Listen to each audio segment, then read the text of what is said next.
Hi friends, welcome to Arasi easy rangoli and food. இன்றைக்கி நம்ம வீடியோவில் என்ன பார்க்க போகிறோன்னா வடபழனி கோவில் தான் பார்க்க போகிறோம். வாங்க பார்க்கலாம். வடபழனி ஆண்டவர் கோவில் சென்னைக்கு மேற்கே அமைந்திருக்கு. வடபழனியில் அமைந்திருக்கும் ஒரு புகழ்பெற்ற முருகன் கோவிலாகும். இக்கோவில் 1920 புதுப்பிக்கப்பட்டு ராஜகோபுரம் கட்டப்பட்டது. மேலும் இது தமிழ்நாட்டில் கோடம்பாக்கத்தில் அருகில் அமைந்துள்ளது.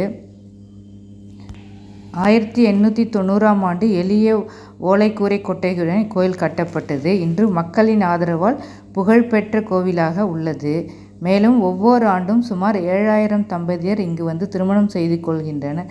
இக்கோவிலின் தலப்புராணத்தில் முருக பக்தரான அண்ணாசாமி நாயக்கர் என்பவர் முதலில் இருந்த கொட்டகையை அவரின் சொந்த வழிபாட்டிற்காக அமைத்தார் எனவும், அங்கு தென்பழனி முருகனின் வண்ணப்படத்தை வைத்து வழிபட்டார் எனவும் குறிப்பிடப்பட்டுள்ளது.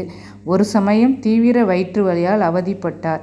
அந்நோய் தீர்வதற்கு அவர் தவறாமல் திருத்தணி மற்றும் திருப்போரூர் சென்று முருகப்பெருமானை வழிபட்டு வந்தார். பின்னர் தென்பழனி யாத்திரையின் போது ஒரு சாது சொல்லியதற்கிணங்க தான் தங்கியிருந்த கொட்டகையில் பழனி முருகனின் உருவப்படத்தை வைத்து வழிபடலானார். தன் நாக்கை அறுத்து முருகனுக்கு காணிக்கை செலுத்தினார். இதற்கு பாவாடம் என்று பெயர். பாவாடம் காணிக்கையால் அவருடைய வயிற்று வலி நீங்க பெற்றார். மேலும் அவர் நாளடைவில் அந்த இடத்தில் முருகனின் தெய்வீக சக்தியை உணர்ந்தார். அதனால் அவர் பிறரிடம் சொல்லும் சம்பவங்கள் அனைத்தும் நடந்தேறின. அதனால் மக்கள் அவர் சொல்வதை அல்வாக்கு என்று எடுத்துக்கொண்டனர். மக்களின் அன்றாட பிரச்சனைகளான நோய் தீருதல், வேலைவாய்ப்பு மற்றும் திருமணம் ஆகிய வேண்டி அன்னசாமி நாயக்கரிடம் அல்வாக்கு பெற்றனர் என்ற விபரம் கூறப்படுகிறது. அது முதல் அவர் அன்னசாமி தம்பிரான் என்று அழைக்கப்பட்டார். அவருக்கு பின் அவரின் பிரதான சீடரான ரத்தினசாமி செட்டியார் என்பவரால் 1865ஆம் ஆண்டு தென்பழனியில் உள்ளது போல சிலை செய்யப்பட்டு கோவில் கட்டப்பட்டது. ஒரு நாள் ரத்தினசாமி செட்டியாரின் கனவில் அன்னசாமி தம்பிரான் தோன்றி தன்னை போலவே பாவாடம் தரித்து கொள்ளுமாறு பணித்தார். அதனால் இவரும் பாவாடம் தரித்து குறிச்சொல்லும் ஆற்றலை பெற்று ரத்தினசாமி தம்பிரான் என அழைக்கப்பட்டார். தற்போது உள்ள கர்ப்ப கிரகம், உட்பிரகாரம் மற்றும் கருங்கல் மண்டபம் போன்றவை ரத்தினசாமி தம்பிரானின் சீடரான பாக்கியலிங்க தம்பிரான் செங்குத்தர் காலத்தில் கட்டப்பட்டவையாகும். இம்மூன்று தம்பிரான்களின் சமாதியும் தமிழ்நாட்டிலுள்ள நெற்குன்றம் போகும் பாதையில் அமைந்துள்ளன. இங்கு சித்தர்கள் ஆலயம் அமைக்கப்பட்டு பௌர்ணமி பூஜை மற்றும் குரு பூஜை போன்றவை விமர்சையாக நடைபெறுகிறது. வடபழனி முருகன் கோவிலில் கிபி 18ஆம் நூற்றாண்டில் கட்டப்பட்ட இந்த வடபழனி முருகன் கோவில் தமிழ்நாட்டில் தொண்டை மண்டலத்தில் மிகவும் அற்புதமான வடபழனி முருகன் கோவிலாகும்.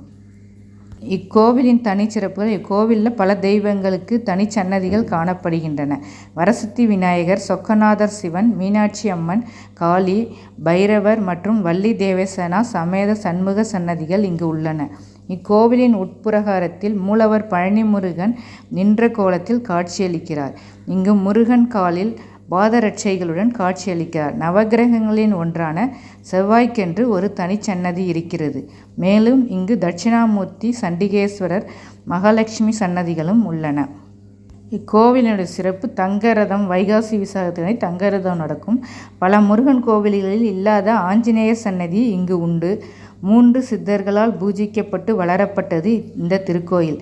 தென்பழனி கோவிலுக்கு செய்வதாக வேண்டிக்கொண்ட காணிக்கைகள் இக்கோவிலில் செலுத்துவதாகும்.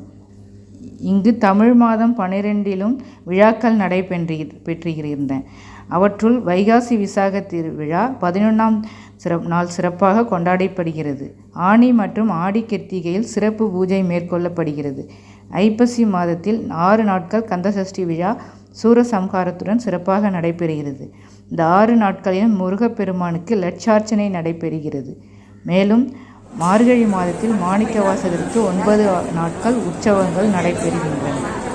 இந்த கோவிலின் முன்புற ராஜகோபுரத்தில் கந்தபுராண காட்சிகள் வண்ணமயமாக விளக்கப்பட்டுள்ளன. கோவிலின் முன்புறம் திருக்குளம் உள்ளது. இங்கு தைப்பூசம் மற்றும் விழா காலங்களில் தெப்போற்சவம் நடைபெறுகிறது. இதன் கிழக்கு கோபுரம் 40.8 மீட்டர் உயரம் கொண்டது. இதில் 108 பரதநாட்டிய நடன அசைவுகள் காணப்படுகின்றன.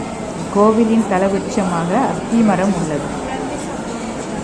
நீங்களும் சென்னையில் உள்ள வடபழனி கோயிலுக்கு முடிந்தால் சென்று வாருங்கள்.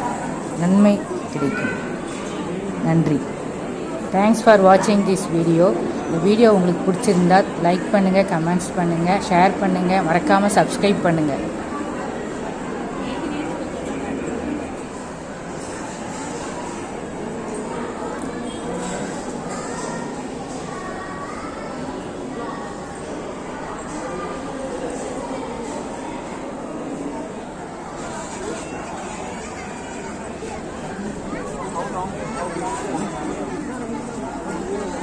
லைட்டெல்லாம் போகுது.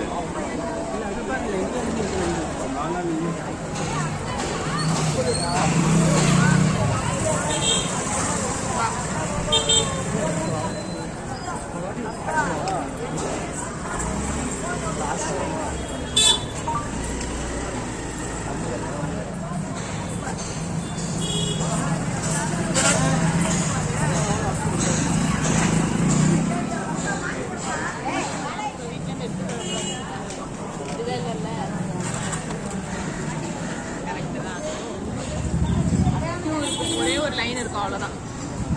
பார்த்துக்கலாம். ஆனால் இவ்வளோ கூட்டம் நான் நினைக்கிறேன். இப்படி போயிட்டு ஒரு ஸ்ட்ரெயிட் அவ்வளோதான்.